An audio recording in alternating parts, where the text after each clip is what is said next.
Good evening, everyone. Welcome to the Sports Corner at Choose Adventure Media. My name is Zach, and in tonight's episode, I'll be going over the 3 keys that I think the Oregon Ducks must do to beat the Indiana Hoosiers and advance to the national championship game.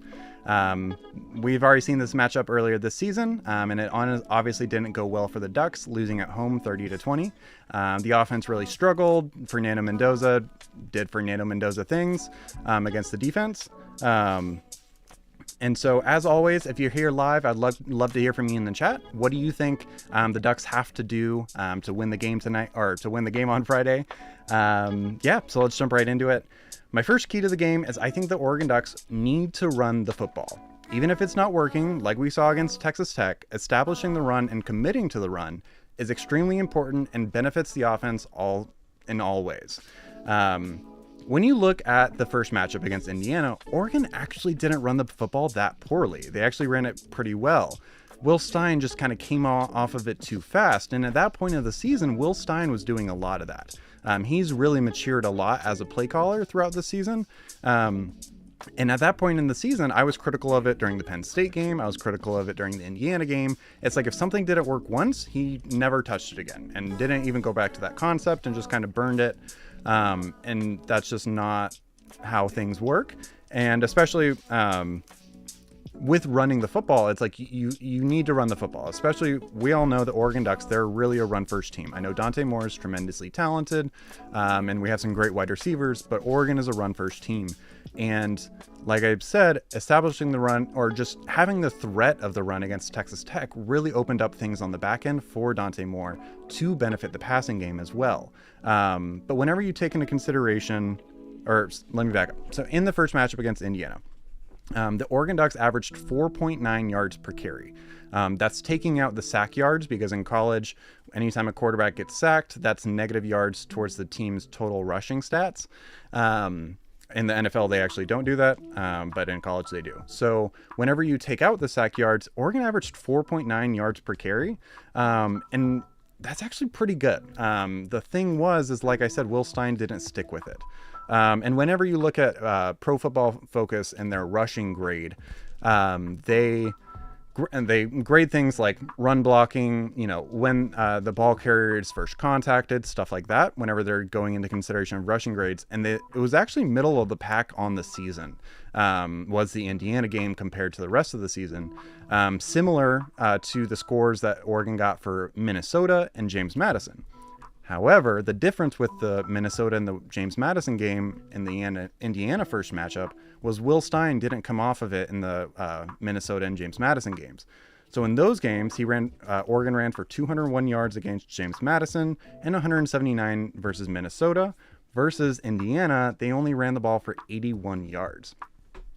And that was just way too much pressure to put on Dante Moore, especially at that point in the season, making his 11th start. And so that's just one of the areas I think this team has gotten a lot better, and where this team was a really young team. I mean, that was 8 games ago. There's been a lot of football since then. Dante Moore was making his 11th start at that point, and I think he's up to 19 now, 19 or 20 games started. But that also goes for Jordan Davison. That was his 6th game at the college level. D.R. Hill Jr., 6th game at the college level. DeCorian Moore, 6th game at the college level. Brandon Finney Jr. was our number 1 corner at that point, and making his 6th start against actual adults and not pimples-faced 15-year-olds that had to study for their algebra test. So what I'm saying is I really hope that Will Stein does what he's done, ever since the beginning of November, really, and that if the run game isn't there, keep going back to it, because just the threat of the run opens everything else up. And I know for a lot of Ducks fans, this is a sore spot. That includes those wide receiver screens and those swing passes outside. Those are an extension of the run game, because it brings the safeties and the linebackers up to the line of scrimmage, opening things up on the back end, which is a great way to segue into my second key to the game, which I'm calling Let Dante Cook. If any of you guys have seen my video that went up earlier today, I talk about the importance of Dante Moore having confidence and being aggressive and attacking down the field. So in that video, I talk about big time throws, which are throws in tight windows, big moments typically down the field, but not necessarily have to be. And there's a direct correlation between the more big time throws Dante has, typically the better game that he has as well. And so it's really important that Dante Moore is aggressive and honestly confident. Like, I talked about it in the live stream at the time. There were a couple of games in the middle of the season where before the game even started, I saw it in Dante's eyes. He wasn't confident. Like, he was shaken. He wasn't feeling it. And the Indiana game, unfortunately, was one of those games. And it didn't help that the very first play of the game, he got sacked and ended up getting sacked 6 times. By far the worst performance of the season. Dante also grades significantly better 10 plus yards down the field than he does anywhere else on the field. Like, he is elite at attacking 10 plus yards down the field. And in the first matchup against Indiana, he only had 4 such passes. So that number really needs to go up. But also at that time of the season, Will Stein didn't have any zone beaters. So Indiana is an extremely zone heavy team, meaning their defense is going to run a lot of zone. They're not going to run a lot of one-on-one matchups where you follow your guy wherever he goes on the field. So it takes a very specific type of play to beat zone versus man. And in that game, I remember watching, I'm like, Will Stein's not helping Dante out. And it looked like Dante didn't know how to read zone at that point.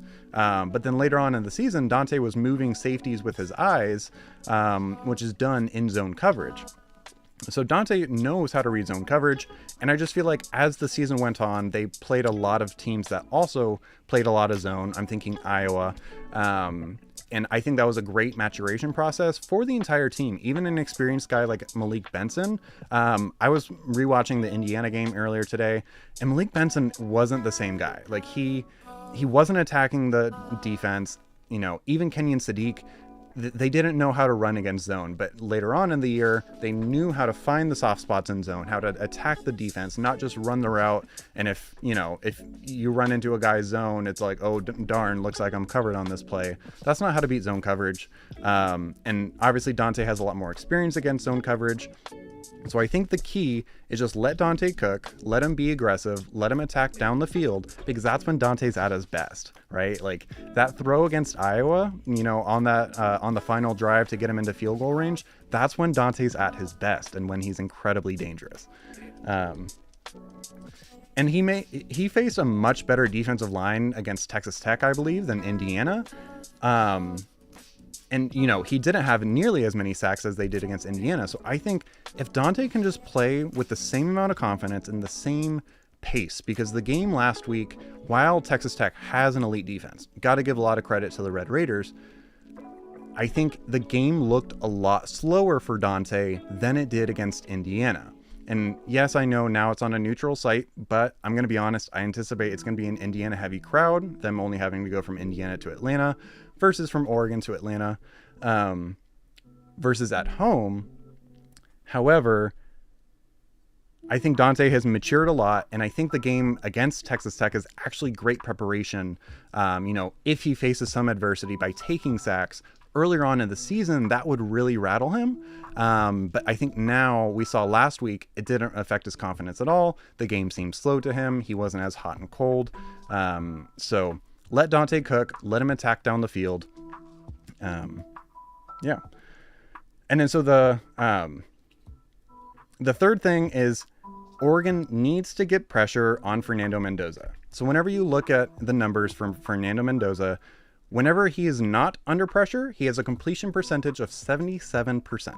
Whenever he is under pressure, that completion percentage drops 20%, down to 52%. And it also increases his turnover worthy plays up to 4% of time under pressure. And yes, I know that's not a ton, but this Indiana team doesn't turn over the ball at all. So the Ducks need to do whatever they can to put Mendoza under pressure and try to increase the likelihood that, he does make a mistake. Fernando Mendoza didn't have that great of a game against the Ducks the first time around. 65% completion percentage, 215 yards, 1 touchdown, 1 interception. Yes, he had some really great key plays, but it was honestly his worst game of the season. he got a lot of help from his wide receivers, but the Ducks got an excellent amount of pressure on him in the first game. But I think they're going to have to do that again. I think the back end for the Ducks defense has improved a lot, and that's going to be really key. Brandon Finney, like I mentioned, was only making his sixth start. But now, like we saw in the Texas Tech game, he is playing up to an All-American level regardless of year. Let's see. And, like I said, Fernando Mendoza didn't have an awesome game against the Ducks, and then they only ran for 111 yards. Like, the Ducks' run defense was actually really solid that day. If they can get pressure on Mendoza, and also I think the run defense has also improved a tremendous amount. Like, against Texas Tech, that rush defense was terrifying. Like, Bryce Betcher played out of his mind. Bear Alexander and Amari Washington are playing better than ever. Even Tatum Tuioti is helping out more on the run. He always has, but he's helping out more. Matayo looked great. All the defensive guys have clearly gotten a lot better against the run. And so I just have a lot of confidence that because of the youth of this team, and because that was 8 whole games ago, I think this team's gotten a lot better over those 8 games. The youth and the talent has emerged. And I really think that if Oregon can do these 3 things, I need them to run the ball and stick with it, even if it's not there. I need you to let Dante cook, let him take deep shots. That's where he's at his best. And if his confidence starts to waver, get him out of the pocket. He's one of the best on the run passers I've ever seen. And that really helps boost his confidence. He gets a lot more comfortable whenever you give him some opportunities outside of the pocket. We saw that against Penn State. But let Dante cook. Don't go conservative. Like I mentioned in my video that went up this morning, this is a sports car team. It's meant to drive fast and hard. It's not meant to idle. And yes, that includes running the ball and those swing screens, but it opens up the opportunities to be aggressive, to go fast, to kind of play smash mouth like we're just bigger, faster, stronger than you are. And then get pressure on Mendoza, help out that secondary that is improved but still young, and let Bear Alexander, Matayo Uiagalelei, Tatum Tuioti, Blake Purchase, all those guys pin their ears back, get some pressure on Mendoza, and hope he makes a mistake. I'm not gonna lie, until this weekend, I didn't think Oregon had a shot. I was believing the 4-point line, where people were saying that Oregon was an underdog by 4 points. People were predicting the score would be somewhere around, 28-22 something, or 28-24, something like that. But after the Texas Tech game, and after watching where the team was at 8 whole games ago, and the amount of youth, and honestly, the players that were playing at that time are so much different. Like, Jay Harris was getting a ton of carries, and obviously now he's in the transfer portal, but he wasn't even getting that many carries to begin with. Like, Deere Hill and Jordan Davison weren't the focal points of this offense that they are now. Malik Benson wasn't the guy that he is now. He has like 500 receiving yards since the month of November started.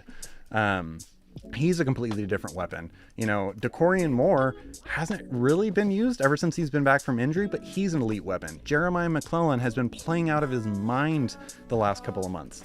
And we get Gary Bryant Jr. back, Kenyon Sadiq, Jamari Johnson has really emerged to be the weapon that they thought he was going to be coming over from Louisville. So with all those things into consideration, I really think that Oregon has improved enough to beat the veteran team that is a very good, very well coached, very solid football team in Indiana. But I think Oregon has gotten hot at the right time, and I've been talking about it all year.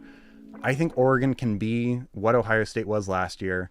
So give me the Oregon Ducks in the Peach Bowl, 31-24 over the Indiana Hoosiers, going to play in the national championship.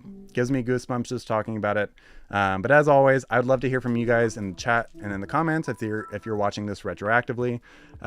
What do you guys think the score of the game is going to be? What are your keys to the game? What are some maybe X factors that I didn't touch on? And as always, please make sure to like and subscribe. Really helps out the channel. And I will see you guys next time. I'll see you guys in a live stream about 30 minutes after the Indiana-Oregon game ends. Yeah, have a great rest of your week, and I will see you guys on Friday. Thank you so much.